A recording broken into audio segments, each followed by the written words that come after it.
Welcome to the carnage. And welcome back to the carnage. Sorry, I've been massively sick with that super flu for the last about week and a half, and finally starting to feel a little bit better to where I could actually talk without coughing or sneezing or doing any other thing that cold really gives. Yeah, I hope nobody else gets it, man. That stuff was just the worst, absolute worst. But today we're going to talk a little bit about something I've hinted at, in previous videos that I've seen. That the right is kind of in a civil war right now, right? You have a lot of people that don't see eye to eye, and they're using their platforms more or less to trash each other. And I was going to make a video from my perspective on it, but instead, I actually saw this video, and he touches on a lot of the things that I was going to touch on anyways. So I figured, why even go that route where it's like, he, just copying my video or whatever. So I figured he did all the legwork and all the hard work, might as well just react to it and go over the finer points of the video. So let's go ahead and cut right in. The MAGA Civil War. How did right-wing America become so polarized within itself, and might this be a real threat for Republicans in the long term? What we're seeing unfold is a struggle for the heart of the American right wing and the ability to pull the movement into the future. How did this divide even begin? This is not a matter of two parallel movements emerging simultaneously, but rather elements of the movement status quo contending with a newer, younger, more energized faction. He's basically talking about, so that's why you see the MAGA side and the America First side, is that over the last, I'd say 3 or 4 years, you've been kind of seeing this splinter where the younger crowd is definitely going for more of the America First over the MAGA side, simply because, all of them support Trump. And one of the things that Trump said was, he was going to be very America first. And to a degree, this faction within the right kind of feels like that hasn't transpired, right? And that America still isn't being first. And we're still sending, billions of dollars to Israel and the Ukraine and helping out these foreign entities when we should be worrying about what is going on at home. The inflation, the economy starting to collapse, the cost of living is outrageous. Even things that are hobbyists, like building a computer, is becoming nigh impossible for the average Joe. On one side, you have a faction which has characterized America as a loose union defined by ideas of which freedom, liberty, and capitalism are among the most fundamental. On the other, you have a faction which has characterized itself by nationalistic tendencies. To this faction, America is not just an idea, it is a place and a people with interests which the government must prioritize above all else. Can these two factions coexist? Certainly, but once you begin translating ideals into policy, you start finding major irreconcilable differences which force you to stand in one aisle or the other. And simultaneously that this is going on, you're also having like the platformers, like Candace Owens, Ben Shapiro, Tucker Carlson, so on, where they're no longer even seeing eye to eye, and they're splintering off into their kind of own stratosphere of things.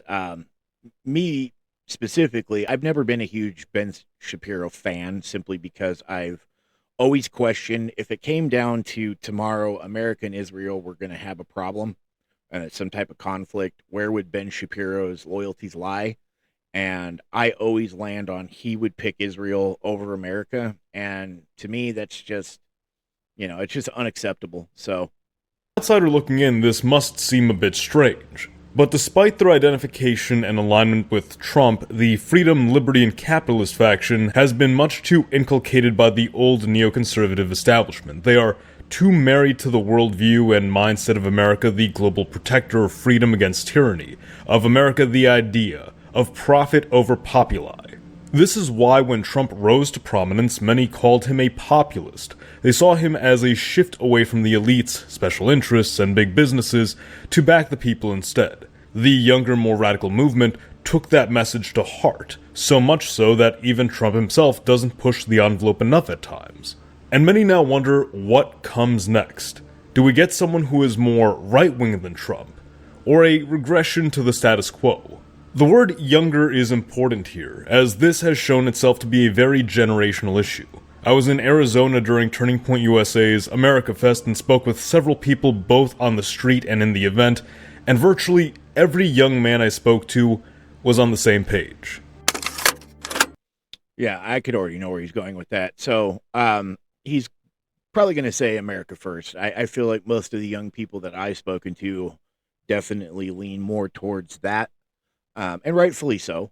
And I don't think it's necessarily just generational. I also think that there's gender that plays a role in this, that you're seeing a lot more younger females breaking off to being the extreme liberal side, falling under the banner of being a feminist and, just a woke, crazy person in general, while younger men are definitely more conservative and going to the right and swearing off more or less anything that has to do with the general populist idea of the woke establishment. So we're talking media, movies, video games, etc.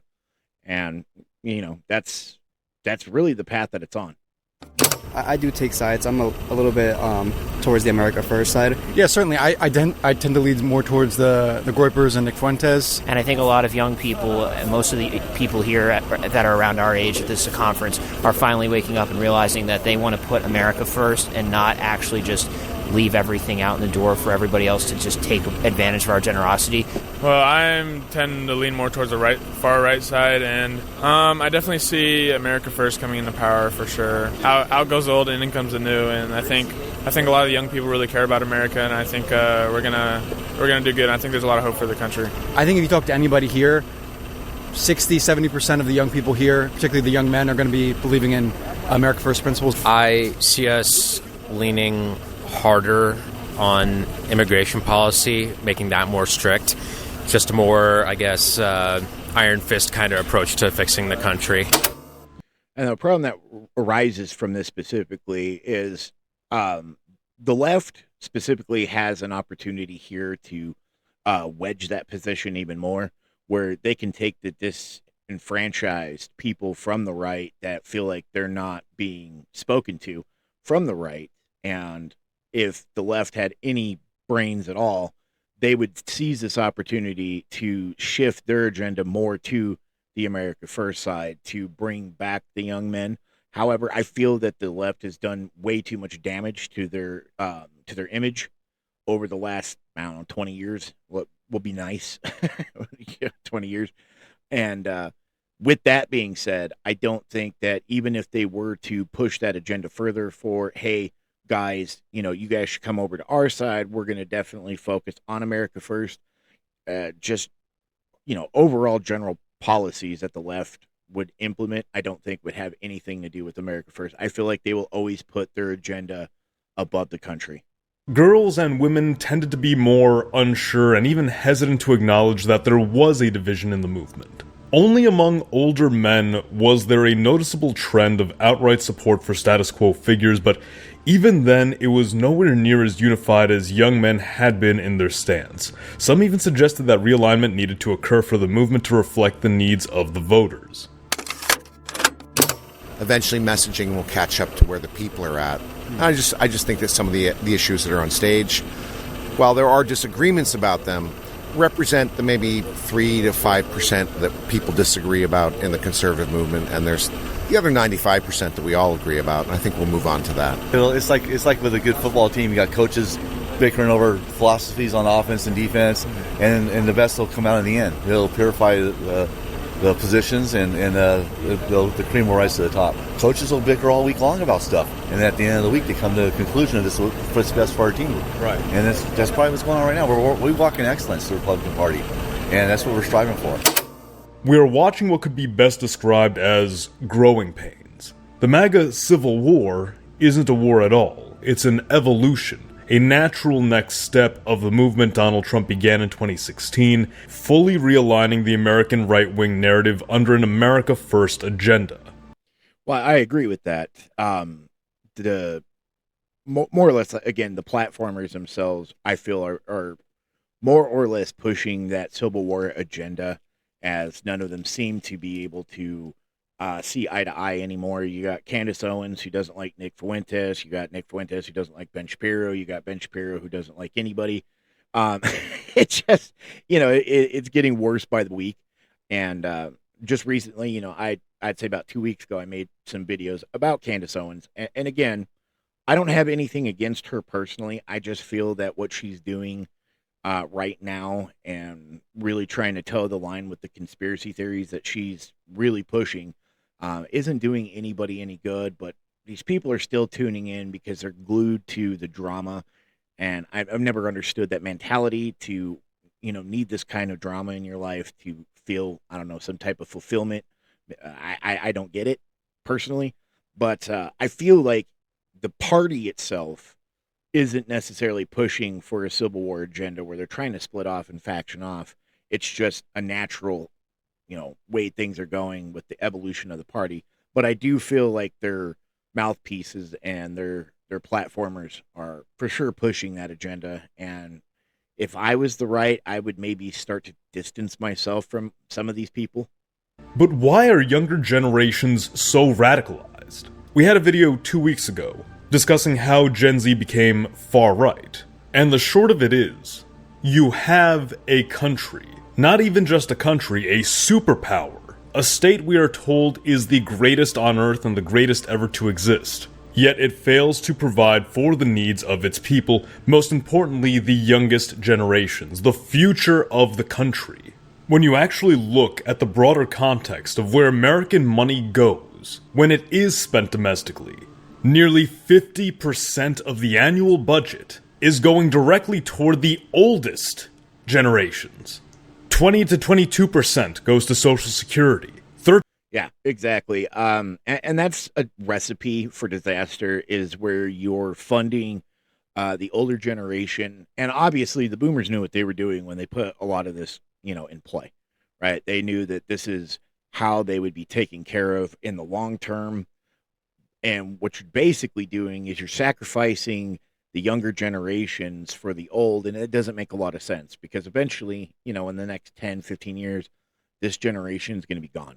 Right, boomers they're not going to be around anymore, and so you're moving on to who's next in line. Well, you got Gen X, right, and then after that you got millennials. So as you're getting younger, the younger you're getting, the more those generations see what the boomers did, and specifically to the country, and they don't agree with it. So there's going to be radical change, no matter who you vote for. 20 years from now, you're going to see a massive shift in American politics. 13 to 15% goes to Medicare. Throw in Medicaid, which overwhelmingly favors older Americans. This brings us at or above 50%. Running the government costs us anywhere from 4 to 6% of the budget. Servicing the national debt, that's about another 10% of the budget. Military spending, about 15% of the budget. About another 10% for general welfare programs.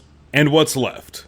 Less than 10%. For education, for transportation, for energy, for research and development. You have an economy which is geared toward babying and caring for the boomer generation at the expense of the future. To add insult to injury, younger generations are forced to witness as their government pleads the case of this foreign nation and that foreign nation, billions of dollars to Ukraine, billions of dollars to Israel, billions of dollars to everyone who needs it. But young Americans? Oh, just pick yourself up by your bootstraps, pal. You just need to work harder. Sounds like you just want to complain. The status quo as it stands is insufficient to meet the needs of young Americans.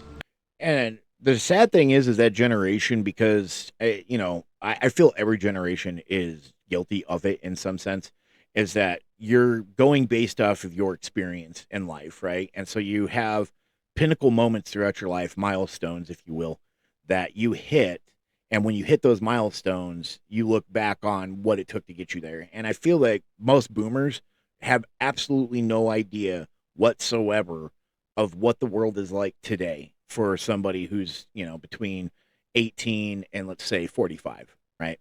They have absolutely no idea what it's like for that group of people to live the same way that boomers did in their heyday. And so for them to turn around and say some stuff like that, like, oh, well, you're lazy. That's all. You're all a bunch of lazy, bums. It's like, well, no, the majority of us are hardworking, tax-paying, law-abiding citizens. However, we weren't able to buy a house with some Fruity Pebbles, a roll of toilet paper, and a frickin' prayer. Okay, we didn't have that luxury. Most of us can't afford rent, let alone, owning a house that's so beyond, I mean, anything a normal, average, younger adult today could even dream of. And they're gravitating toward anything that can give them a better outcome. That's basic self-preservation there. This brings us back to the MAGA Civil War discussion. A figure like Ben Shapiro, for instance, might argue that younger generations are simply too entitled. You have no right to own a house or to live in the community in which you grew up. If there's no opportunity where you are, go move somewhere else. You might hear from figures like Elon Musk or Vivek Ramaswamy, who say that your culture is inherently unproductive, that Americans are too stupid to work these jobs, that you need elite human capital from overseas, that that's the only way America will ever be great. If you're a young man growing up in America, and these are the platitudes being held up by a faction of the party, you can't be blamed for rejecting that. Exactly, absolutely. And what he said about Ben Shapiro, that was my tipping point where I just really, at that point, despised the man, was when he said that. Like, that's not what the American dream was supposed to be about. That's not what our grandparents and our great-grandparents, that's not how they had to deal with life at all. They grew up in an area, they were able to afford to live in that area, and they were able to do everything that they possibly could working a normal 9-to-5 job where they could at least be comfortable enough to live, right? Where even most of them had wives that stayed home and took care of the children. Now, it's like you have to have your wife work and you have to live with 4 other people in a house just to make do, and it's just not the way to live. Natural answer, the natural response, is to fulfill that promise that Trump espoused in his rhetoric. America first. And America first means Americans first. That rather than pump the equivalent of a Balkan country's GDP into some foreign country, that money be invested here, in America's future.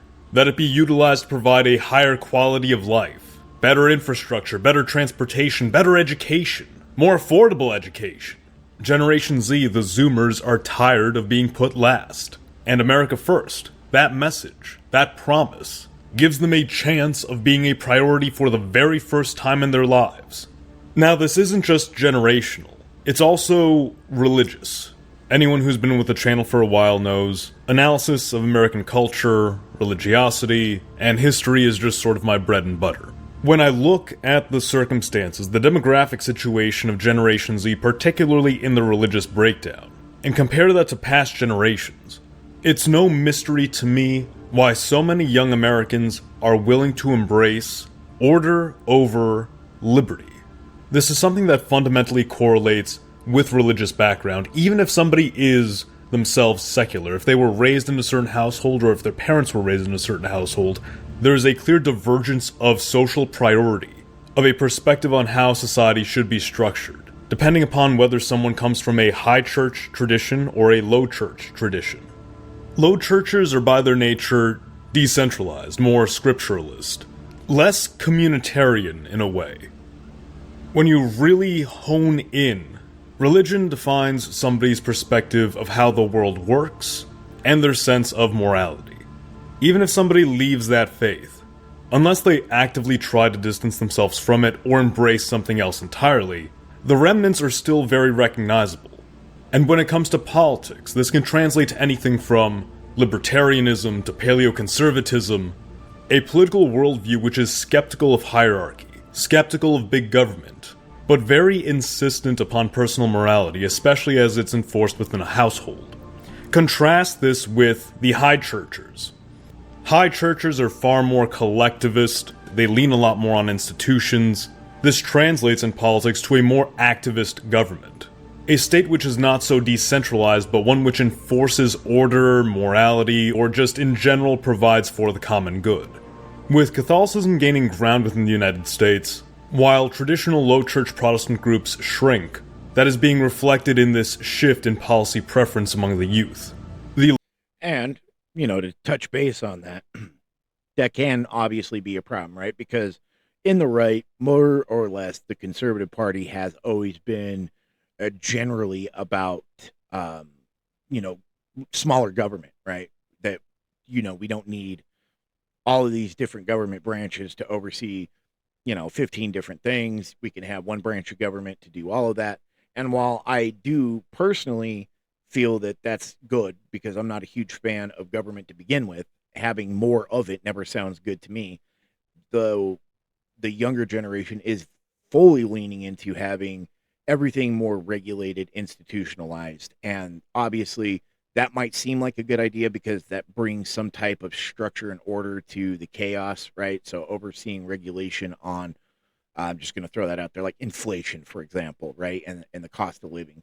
If there was some type of way to regulate that through the system to where, there were policies in place where this could not happen, right? So rent can never be higher than this. Milk could never be priced more than this. I mean, it sounds like a good idea in theory, but it would lead to eventually would lead to problems towards like communism, right? That's exactly how communist countries work. So I do see what they're trying to get at, but I would say in the long run, I don't think that that's a sustainable future for America as a whole. Low church Protestants themselves are evolving in a way, with many who would traditionally belong to the Southern Baptist Convention going their own way and becoming non-denominationals, which in many ways can lead to more staunchly conservative views. But because of the decentralized nature of non-denominational churches, there's far less unity between them than even within the Southern Baptist Convention. This too happens to map well onto the factions of the MAGA Civil War. When you look at many taking the side of, say, Shapiro, Ted Cruz, and the like, you're speaking predominantly of evangelical Protestants. When you look at the America First faction, you're looking at an amalgam of Catholics, Episcopalians, Orthodox, even some Mormons. Now keep in mind this is, in general, there are exceptions to the rule. While I was doing my interviews, I encountered a few young men who were evangelicals but sympathized far more with the America First faction.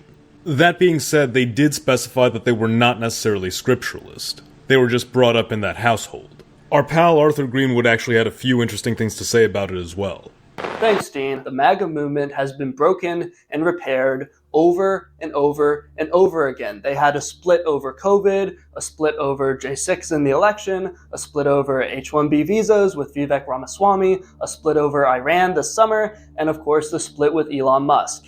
Every time, people freak out and say, oh my gosh, MAGA's falling apart, Trump will never recover, and then every time he recovers and it's fine. Nothing ever happens.